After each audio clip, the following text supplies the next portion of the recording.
Hoje, no nosso Em Ação Social, nosso programa da família, a gente vai estar discutindo um pouco sobre pedofilia. E para isso a gente convidou a Zilma e o Denis. O Denis representa a ONG que foi criada em Uberlândia, né? Exato. Todos contra a pedofilia. E a Zilma é conselheira tutelar, também foi convidada para estar falando um pouquinho mais sobre a pedofilia. Obrigado, viu, gente? Muito obrigado. Denis, começando por você.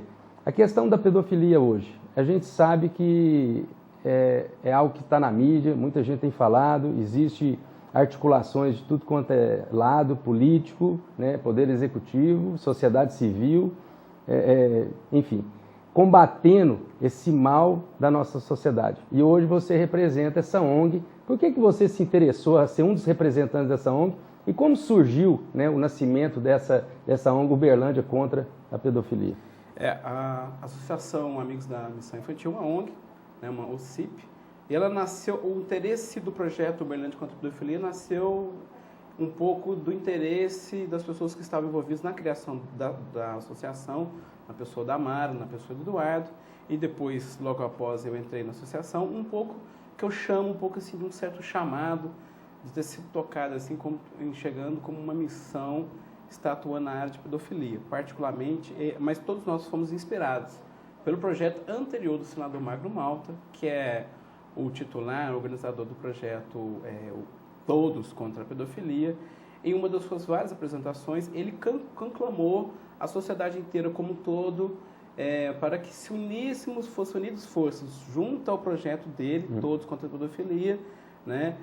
Porque a pedofilia é um problema que está espalhado em toda a sociedade, ela está espalhada em todos os meios de comunicação, ela está presente na escola, ela está presente na família, ela está presente na igreja, de todas, né, potencialmente está presente em todos os lugares. E nós aceitamos esse chamado do senador Magno Malta e resolvemos criar um projeto Uberlândia contra a pedofilia, né? No início o projeto era para ter um enfoque de tratamento e ao longo do tempo nós observamos que o nosso enfoque deveria ser na área preventiva, de trazer informação e fazer com que o assunto pedofilia viesse à tona um assunto e pudesse ser discutido mais.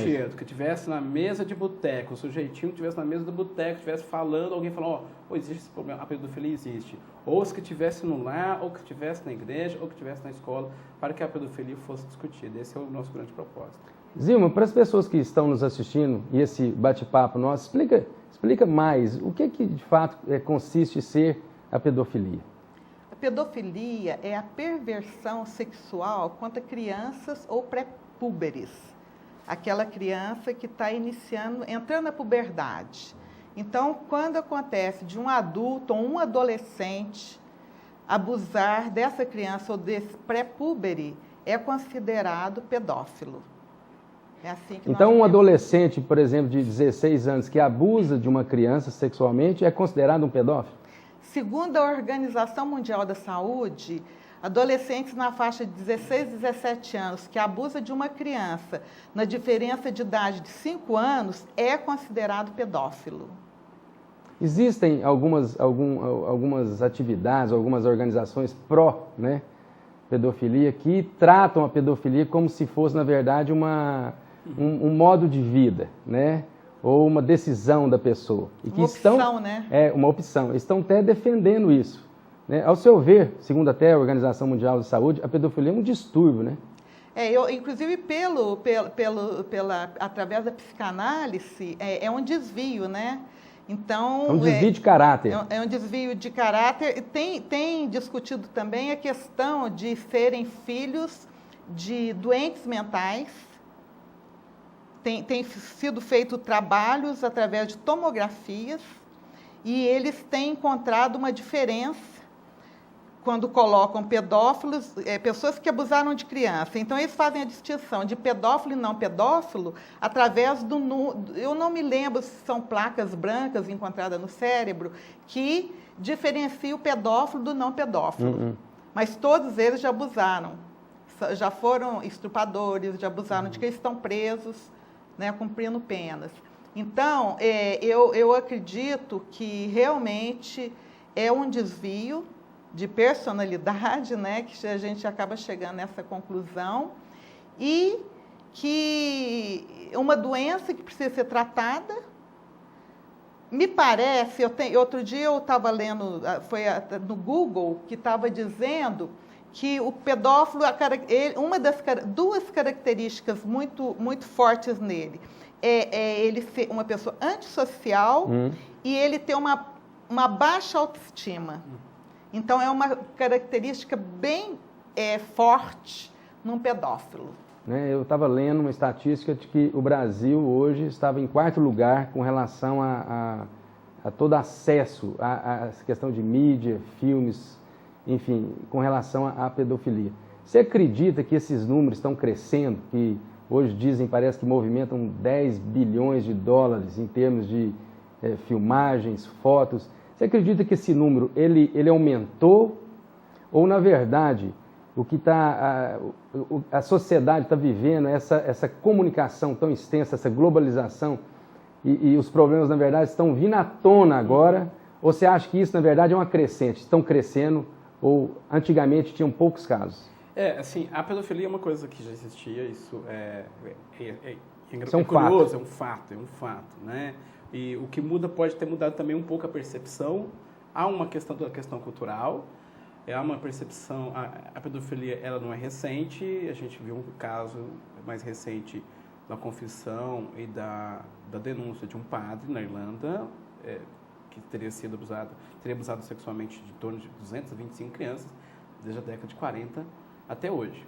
Só citando esse dado de maneira completamente imparcial, para demonstrar que ela existe e é uma prática comum, relativamente comum. Agora, o que acontece é que, ao mesmo tempo, você cria novos meios de comunicação, como a internet, em que você tem probabilidade de disseminar um conteúdo de pornografia infantil, né, de uma maneira assim tremenda. Só a título de curiosidade. Se você colocar assim, filme de pedofilia no Google, você vai ficar, as pessoas ficam surpresas com o que aparece. Está disponível. E quais são as articulações que estão sendo feitas até a nível legal, né, de combate à pedofilia com relação à internet? Existem várias disposições legais da internet, né? Isso já é tipificado como crime, né? Disque denúncia dentro da internet. Tem o disque denúncia.